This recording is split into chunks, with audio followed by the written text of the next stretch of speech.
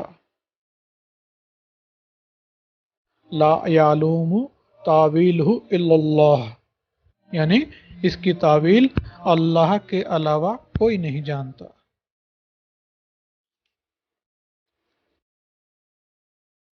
حلم اور عفو یعنی معاف کرنا، حلم سہنشیلتا۔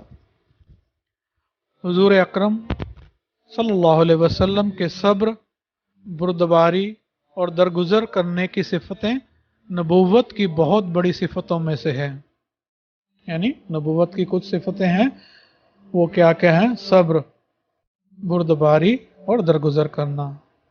حدیث پاک میں ہے کہ اللہ کے رسول صلی اللہ علیہ وسلم نے کبھی بھی، ابھی جیسا بولا میں نے کہ ہر چیز اللہ کے لیے تھی، رضا بھی ناراضگی بھی، تو وہی ہے حدیث میں کہ اللہ کے رسول صلی اللہ علیہ وسلم نے کبھی بھی اپنے ذاتی معاملے اور مال اور دولت کے سلسلے میں کسی سے بدلہ نہیں لیا، مگر اس آدمی سے جس نے اللہ کی حلال کی ہوئی چیز کو حرام قرار دیا، تو اس سے اللہ ہی کے لیے بدلہ لیا۔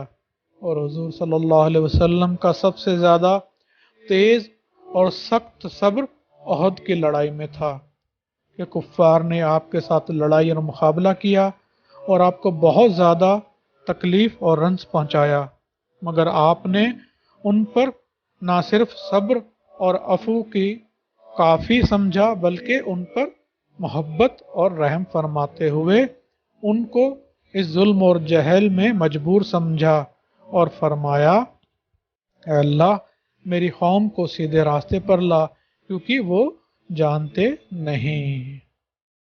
اور جب صحابہ کو بہت بوجھ گزرا تو کہنے لگے، یا رسول اللہ کاش ان پر آپ بد دعا فرماتے کہ وہ ہلاک ہو جاتے۔ آپ نے فرمایا کہ میں لعنت کے لیے نہیں بھیجا گیا، بلکہ میں حق کی دعوت اور دنیا کے لیے رحمت بنا کر بھیجا گیا ہوں۔ مدارج النبوہ۔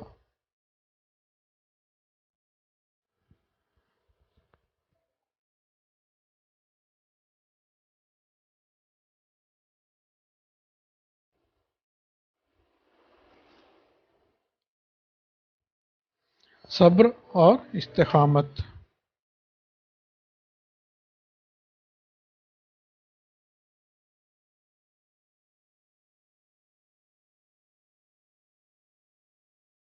حضرت انس رضی اللہ عنہ سے روایت ہے کہ اللہ کے رسول صلی اللہ علیہ وسلم نے فرمایا، اللہ کے راستے میں مجھے اتنا ڈرایا دھمکایا گیا کہ کسی اور کو اتنا نہیں ڈرایا گیا، اور اللہ کی راہ میں مجھے اتنا ستایا گیا کہ کسی اور کو اتنا نہیں ستایا گیا، اور ایک بار 30 رات دن مجھ پر اس حال میں گزرے کہ میرے اور بلال کے لیے کھانے کی کوئی چیز ایسی نہ تھی جس کو کوئی جاندار کھا سکے، سوا اس کے کہ جو بلال نے اپنی بغل کے اندر چھپا رکھی تھی۔ یہ طائف کا واقعہ آپ لوگوں نے اکثر سنا ہوگا، کبھی 2-4 کلمات میں یا کبھی ادھر کبھی ادھر۔ یہ بہت ہی جو ہے بہترین انداز میں اگر ہم لوگ نرم دل کے ساتھ اس کو تھوڑا سنیں، تھوڑا پڑھیں، تو ہمارے آقا کا جو مقام ہے ہمارے کو سمجھ میں آئے گا۔ کہنے کے لیے محبوب رب ذوالجلال اللہ کے محبوب ہیں، پوری کائنات کے بادشاہ ہیں، اور 30 دن تک اس حال میں بھی گزارے کہ کھانے کی کوئی چیز نہیں۔ اتنا ڈرایا گیا جتنا کسی اور کو نہیں، اتنا ستایا گیا کہ کسی اور کو نہیں۔ میں یہ طائف کا جو ہے واقعہ پڑھتا ہوں، تھوڑا بہت ہی ہر چیز سے بے تعلق ہو کے آنکھ بند کر کے غور سے سنیے، تو انشاءاللہ تعالی اللہ چاہا کہ ہمارے دل میں آقا کی جو محبت پیدا ہونا ہے، ان کے لیے جو ادب پیدا ہونا ہے، انشاءاللہ ہو جائے گا۔ نہ ہی صرف واقعہ سننا ہے، اس کے بعد جو آقا نے دل سے دعا کی ہے، انشاءاللہ میں وہ دعا بھی پڑھتا ہوں۔ بس آپ سب لوگ خاموشی سے بنا سوال کرے آنکھ بند کر کے چھوٹا سا واقعہ میں یہ بتاتا ہوں۔ حضور رحمت للعالمین صلی اللہ علیہ وسلم توحید کی تبلیغ کے لیے حضرت زید بن حارث رضی اللہ عنہ کے ساتھ پیدل طائف پہنچے۔ وہاں کے باشندوں کو اسلام کی دعوت فرمائی، جس سے وہ سب غصے میں آ کر لڑنے مرنے کو تیار ہو گئے۔ وہاں کے سرداروں نے اپنے علاقے اور شہر کے لڑکوں کو سکھا دیا۔ وہ لوگ وعظ کے وقت نبی کریم صلی اللہ علیہ وسلم پر اتنے پتھر پھینکتے کہ آقا لہو میں تربتر ہو جاتے، خون بہہ بہہ کر نالین مبارک میں جم جاتا، اور وضو کے لیے پاؤں جوتے سے نکالنا مشکل ہو جاتا۔ ایک بار بدماشوں اور گنڈوں نے نبی کریم کو اتنی گالیاں دی، تالیاں بجائی، چیخیں ماری کہ آقا کو ایک مکان کے احاطے میں جانے پر مجبور ہونا پڑا۔ اسی جگہ پر وعظ فرماتے ہوئے خدا کے محبوب رسول کو اتنی چوٹیں آئیں کہ آپ بے ہوش ہو کر گر پڑے۔ حضرت زید رضی اللہ عنہ نے اپنی پیٹھ پر بٹھایا اور آبادی کے باہر لے گئے۔ پانی کے چھینٹے دینے سے ہوش آیا۔ اس سفر میں تکلیفوں اور پریشانیوں کے بعد اور ایک آدمی تک کے مسلمان نہ ہونے کے رنج و صدمے کے وقت نبی کریم آقا کا دل اللہ تعالیٰ کی عظمت اور محبت سے بھرا ہوا تھا۔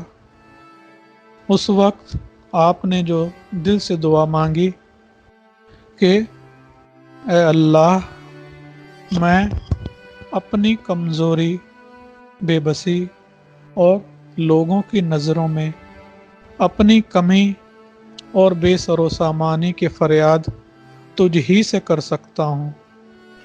اے ارحم الراحمین، اے گرے پڑے کمزوروں کے مالک، تو ہی میرا رب ہے۔ اے میرے آقا، تو مجھے کس کے سپرد کرتا ہے؟ بیگانوں کے جو تیکھے ہوں گے، یا دشمن کے جو میرے نیک اور بد پر قابو رکھے گا؟ لیکن جب تو مجھ سے ناخوش نہیں تو مجھے اس کی کوئی پرواہ نہیں، کیونکہ تیری عافیت اور بخشش میرے لیے زیادہ پھیلی ہوئی ہے۔ میں تیری پاک ذات کے نور کی پناہ چاہتا ہوں، جس سے آسمان روشن ہوئے، جس سے اندھیرے دور ہوئے اور دنیا اور آخرت کے کام ٹھیک ہوئے۔ تجھ سے اس بات کی پناہ چاہتا ہوں کہ مجھ پر غضب نازل کرے، یا تیری ناخوشی مجھ پر آئے، عتاب آئے اور تجھ کو منانا ہے، یہاں تک کہ تو راضی ہو جائے، اور تیری مدد اور تائید کے بغیر کسی کو کوئی قدرت نہیں۔ یہ سوچ کے دیکھیے کہ پوری کوشش کرنے کے بعد پیر لہو لہان ہے، خون بہہ کے نکل کے جم گیا، اس کے بعد بھی کوئی شکایت نہیں، دل رنج اور صدمے سے بھرا ہوا، صرف اور صرف اس وقت بھی اللہ کی خوشی کی پرواہ ہے۔ یا اللہ مجھ پر تیرا عتاب نہ آئے، تجھ کو منانا ہی ہے یہاں تک کہ تو راضی ہو جائے۔ جب محبوب کا یہ حال ہے تو اللہ تعالیٰ بھی، آپ لوگ آگے پڑھیں گے وہ چیز، قرآن میں فرماتے ہیں کہ ہم اے محبوب تمہیں اتنا دیں گے، اتنی شفاعت کریں گے کہ تو راضی ہو جائے۔ یہ آخر اور طائف سے واپس ہوتے ہوئے بھی فرمایا کہ میں ان لوگوں کی تباہی کے لیے کیوں دعا کروں۔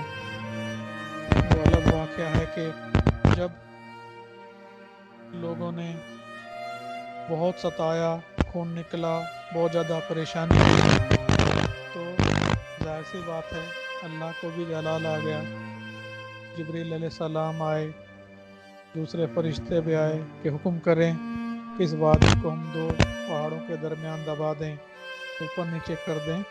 تو آقا نے فرمایا کہ میں ان لوگوں کی تباہی کے لیے کیوں دعا کروں؟ اگر یہ لوگ خدا پر ایمان نہیں لاتے تو کیا ہوا؟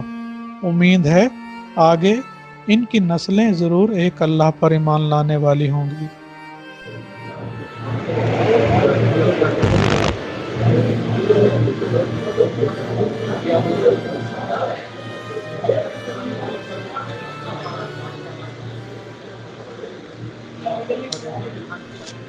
آقا کی شان ہے کہ اتنی تکلیف، اتنی پریشانیوں کے بعد بھی بد دعا زبان پہ نہیں آ رہی، جبکہ معلوم ہے کہ اگر خالی میں ٹھیک ہے بول دوں، ہاں بول دوں، تو یہ لوگ ہمیشہ کے لیے ایسا غارت ہو جائیں گے کہ قیامت تک کوئی ان کا نام لینے والا نہیں رہے گا، اور ہم انہی کے امتی ہیں، انہی تک ہمیں رسائی کرنی ہے۔ تو ایک غلام کو آقا کے پاس پہنچنا ہے تو بے شک وہی صفتیں اگر اپنے اندر اتارے تو ہی آقا تک پہنچ سکتا ہے۔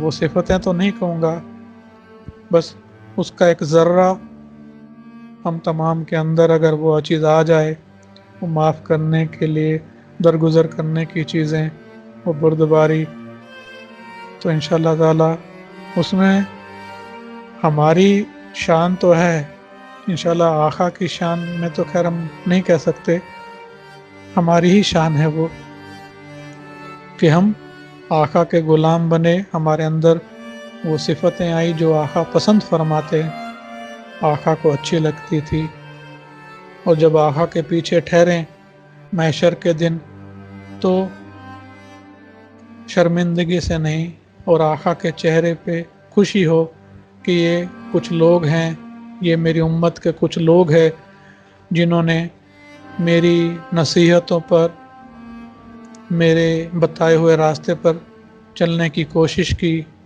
اور انشاءاللہ الحمدللہ کامیاب ہوئے۔ اللہ تعالیٰ سے دعا ہے کہ اللہ ہماری ان کوششوں کو قبول فرمائے، اور ہمیں جو ہے دنیا میں صحیح حساب سے اپنا وارث بننے کی توفیق عطا فرمائے، کیونکہ جو علماء کرام ہوتے ہیں وہ انبیاء کے وارث ہوتے ہیں۔ ہمیں نہ صرف علم کو سیکھنے کے لیے بلکہ اس پر عمل کرنے کی توفیق عطا فرمائے، اور ہماری اس پڑھنے کی کوشش کو قبول فرمائے۔ بے شک اللہ رحمان ہے، رحیم ہے۔ یا اللہ ہم تیرے محبوب کے صدقے سے، ان کے وسیلے سے دعا کر رہے ہیں، اور ہماری دعا کو قبول فرما۔ ربنا آتنا فی الدنیا حسنۃ وفی الآخرۃ وقنا عذاب النار، سمعنا وأطعنا غفرانک ربنا وإلیک المصیر۔ ربنا ظلمنا أنفسنا وإن لم تغفر لنا وترحمنا لنكونن من الخاسرین۔ اللهم إنك عفو تحب العفو فاعف عنا يا كريم۔